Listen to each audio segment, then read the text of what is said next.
Good morning. कैसे हैं आप सब। तो जी आज दिन है मंगलवार और तारीख है 26 और टाइम हुआ है सुबह के 5 बजे का। तो चाय मैं पी चुकी हूँ और अब मैं आई हूँ नाश्ते की तैयारी करने के लिए। नाश्ता आज बनेगा 2 तरह का, तो इसलिए बस थोड़ा सा जल्दी जल्दी काम निपटाएंगे। यहाँ मैं सबसे पहले बनाऊँगी करेले, और करेले बनाने के लिए प्याज छील के काट लूँगी। जो भी सब्ज़ी की तैयारी होती है ना, मैं पहले से करके रख लेती हूँ। भाई देखो, मेरे से ऐसे नहीं होता है कि छौंक का तेल बंद गरम हो रहा है और साथ साथ मैं सारी चीज़ें काट रही हूँ। कभी ऐसा होता है कि हाँ मैं चलो बच्चे हेल्प कर देते तो काट लेती हूँ, नहीं तो मैं पहले से तैयारी करके रखती हूँ। और यहाँ खुशी भी उठ गई है क्योंकि खुशी को पढ़ना था। और प्याज मैंने काट ली है। एक मैंने लिया है कच्चा आम, कच्चे आम को छील के और मैंने बड़े बड़े पीस काट लिए हैं। अब बारी आती है करेला धोने की। है जो मैंने लस्सी में भिगो के रखा हुआ था, तो उसको मैं अच्छे से धो लूँगी क्योंकि इसमें मैंने नमक भी बहुत सारा डाला था। तो अगर हम इसको अच्छे से नहीं धोएंगे तो नमक इसके अंदर एज इट इज़ रहेगा और सब्ज़ी में फिर बहुत ज़्यादा नमक हो जाएगा। यहाँ मैंने सब कढ़ाई में तेल चढ़ा दिया है और साथ साथ काट रही हूँ मैं खरबूजा खुशी के लिए, क्योंकि देखो गर्मी बहुत ज़्यादा है और इस टाइम पे बॉडी में डिहाइड्रेशन ना हो, बॉडी को हाइड्रेट रखने के लिए हमें जूसी फ्रूट्स खाना बहुत ज़्यादा ज़रूरी है। टाइम टाइम पे पानी पीना बहुत ज़रूरी है। नींबू पानी पिएं। और अगर आपको नींबू पानी, क्योंकि बहुत सारी ऐसी लेडीज़ होती हैं जिनको नींबू पानी सूट नहीं करता है, तो ऐसी लेडीज़ सिर्फ नमक चीनी का पानी पी सकती हैं, लेकिन पानी ज़रूर पिएं गर्मी में। जूसी फ्रूट्स ज़रूर खाएं, जैसे खरबूजा है, तरबूज है, और इस टाइम पे संतरे भी आए हुए हैं, तो बहुत मीठे आए हुए हैं खरबूजे और तरबूज इस टाइम पे। तो इस टाइम पे आपको बॉडी को हाइड्रेट रखना बहुत ज़रूरी है, क्योंकि गर्मी इतनी हो रही है ना, बहुत अति गर्मी हो रही है। और टाइम टाइम पे ये जो मौसम चेंज हो रहा है, दिन में बहुत ज़्यादा गर्मी हो जाना, रात को आंधी तूफान आ जाना, हवा चल जाना, तो ये पूरा ना बीमारी का संकेत होता है। ये ऐसा मौसम होता है बीमारी वाला मौसम। तो इस टाइम पे अपने शरीर का ध्यान रखना, बच्चों का ध्यान रखना बहुत ज़्यादा ज़रूरी है। तो जी यहाँ मैंने तेल मेरा गर्म हो गया था, तो जो मैंने करेले धो के रखे थे वो अच्छे से निचुड़ गए थे और मैंने उनको फ्राई कर लिया है हल्का सा। अब ये जो एक्स्ट्रा तेल है इसको मैं कटोरी में निकाल लूँगी, क्योंकि इतना सारा तेल हमें सब्ज़ी में नहीं लगेगा। और बस इसमें हमने डाल दिया है जीरा। जीरा जैसे चटकेगा इसमें मैं डाल दूंगी थोड़ी सी हींग, और हींग भुनते ही इसमें हम डाल देंगे हल्दी। हल्दी को मैं इसी टाइम पे थोड़ा पका लूँगी और इसमें आप डाल देंगे हम प्याज। हल्दी का जैसे ही रंग चमचे को लगने लग जाता है ना, इसका मतलब आपकी हल्दी पक गई है। उससे ज़्यादा हमें हल्दी को नहीं पकाना है, नहीं तो हल्दी का कड़वास हो जाता है। तो जी इसमें मैंने डाल दिया है नमक और धनिया पाउडर पिसा हुआ। तो इसको अच्छे से हल्का सा सॉफ्ट होने तक पका लेंगे। हल्का सा प्याज हमारा सॉफ्ट हो गया है तो इसमें डाल दिया है मैंने कच्चा आम। अगेन इसको थोड़ा सा पका लेंगे और अब इसमें डाल रही हूँ मैं 7 से 8 हरी मिर्च, और सिर्फ पेट चीरा करके डाल रही हूँ ताकि हरी मिर्च में जो मसाला है वो अच्छे से लग जाए, चारों तरफ कोटिंग हो जाए और मिर्च का एक अच्छा सा टेस्ट है। इस तरीके से लंबी काट के डाली हुई मिर्च बहुत टेस्टी लगती है। और इसमें एक और फ़ायदा रहता है कि बच्चों को अगर मिर्च नहीं खानी है ना, तो बच्चे उसको अलग से निकाल के साइड कर देते हैं। तो इसी तरीके से मैं डालती हूँ मिर्च। बहुत कम होता है कि मैं काट के डालती हूँ, नहीं तो मैं बड़ी बड़ी हरी मिर्चा ही डालती हूँ। 5 मिनट ढक के पकाने के बाद इसमें अब मैंने डाल दिया है सौंफ पाउडर 2 से 3 चम्मच। सारी चीज़ों को अच्छे से मिक्स करेंगे और इसमें हम डाल देंगे करेला जो हमने फ्राई करके रखा हुआ था। अगेन इसको ढक के मंदी गैस पे पकाएंगे जब तक हमारा करेला सॉफ्ट नहीं हो जाता।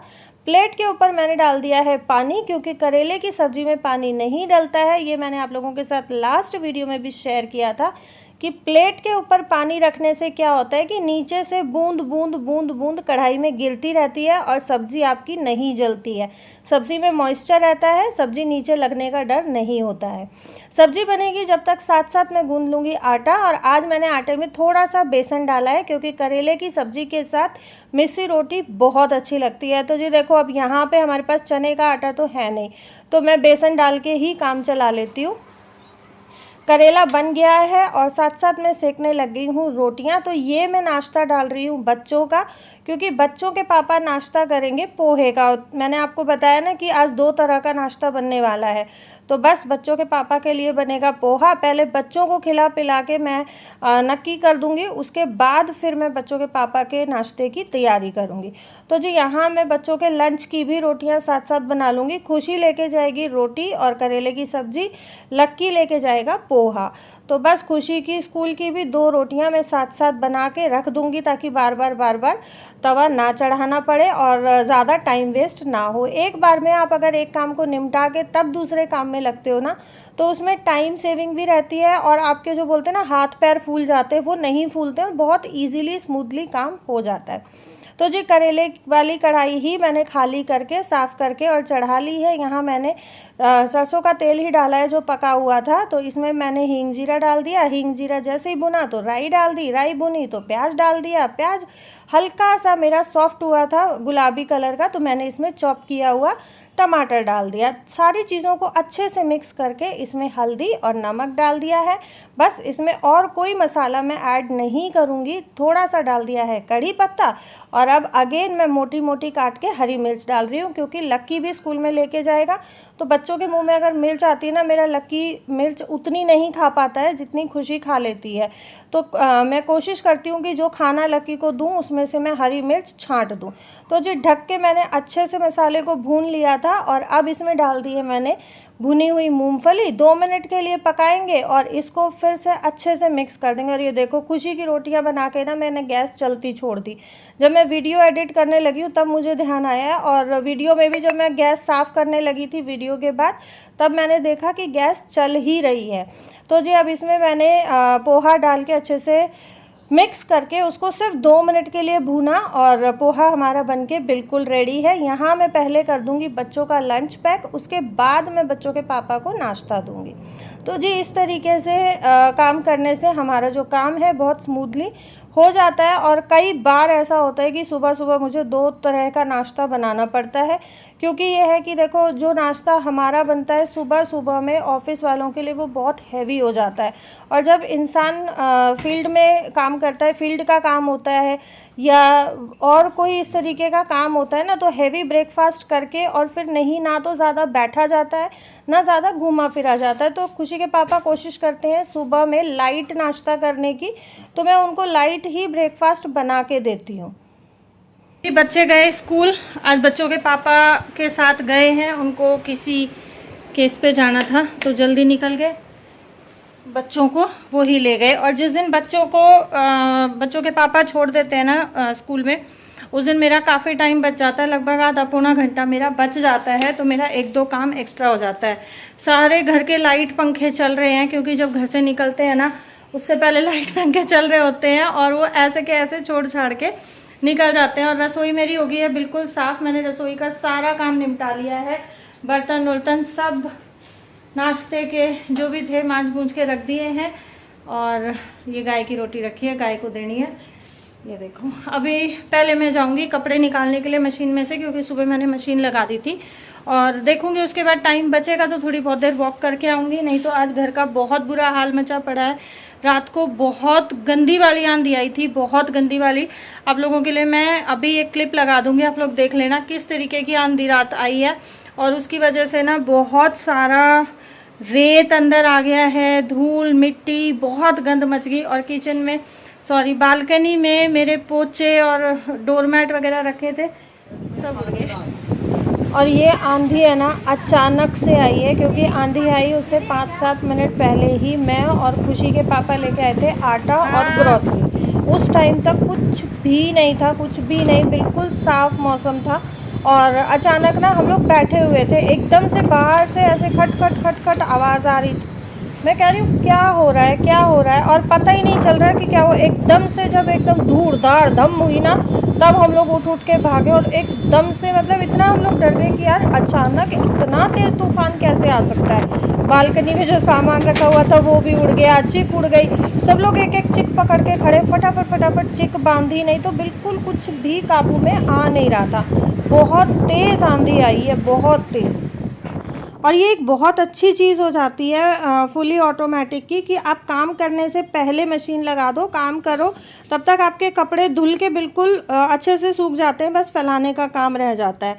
लेकिन इसमें ना एक नुकसान सबसे बड़ा है, जितना फ़ायदा है तो नुकसान भी है, कि आप डेली मशीन नहीं लगा सकते हो, क्योंकि इसमें एक बार में जो सर्फ़ डाला वो एक बार में ही काम चलता है, तो सर्फ़ बहुत ज़्यादा लगता है इस वाली मशीन में।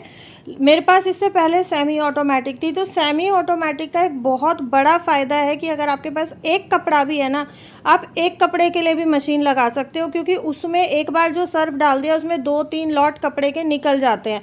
तो सेमी ऑटोमेटिक को आप डेली भी लगा सकते हो, लेकिन फुली ऑटोमेटिक मशीन को आप डेली नहीं लगा सकते हो। 2 दिन, 3 दिन, 4 दिन जब कपड़े इकट्ठे हो जाते हैं तभी लगाई जाती है। अगर डेली लगाओगे ना तो बस फिर उसमें ना तो कोई काम हो पाता है, नहीं कुछ नहीं। तो मैं कोशिश करती हूँ एक दिन छोड़ के एक दिन लगाने की। तो जी कपड़ों का काम हो गया है, मैंने सफ़ेद शर्ट भी लगा दी है वो वाला लॉट निकालने के बाद। और अब यहाँ मैं आ गई हूँ अपनी ग्रॉसरी को सेट करने के लिए। तो ये जो ब्लू बास्केट है इसमें मैंने आटा, चावल और चीनी के पैकेट रख के ऊपर से बच्चों के खाने पीने का सामान रख दिया, जैसे चिप्स हैं, बिस्किट हैं, मैगी है, ताकि बच्चे इधर उधर हाथ ना मारें, इसी बास्केट में से निकालें और अपना इसी बास्केट में से खा लें। क्योंकि बच्चे जब इधर उधर हाथ मारते हैं ना तो एक चीज़ निकालते हैं और 4 फैला के काम बढ़ जाता है। और स्टील की टंकी में डाल दिए हैं मैंने दाल, चने, छोले, जो भी मैं एक्स्ट्रा राजमा लेके आई थी वो मैंने स्टील की टंकी में डाल के रख दिया है। तो ये 2 जो स्टोरेज है इनका सामान मेरा पैक हो गया है। फ़िलहाल मैं इनको रखूँगी बाहर ही, मैं इनके जो भी कैबिनेट है उसमें नहीं रख रही हूँ, क्योंकि वो मुझे साफ़ कराना है। तो जी यहाँ पे अब बचा है कोलगेट है, शैम्पू है, कंफर्ट है, कॉलीन है, जो भी मतलब टॉयलेटरी का सामान है वो बचा है।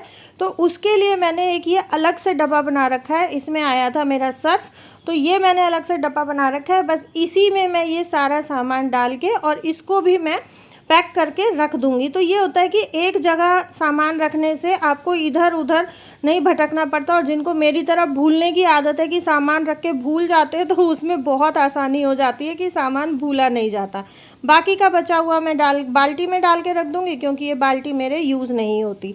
तो जी ये था मेरा आज का video. Please do like, share, subscribe and comment, and thank you so much for watching my vlogs.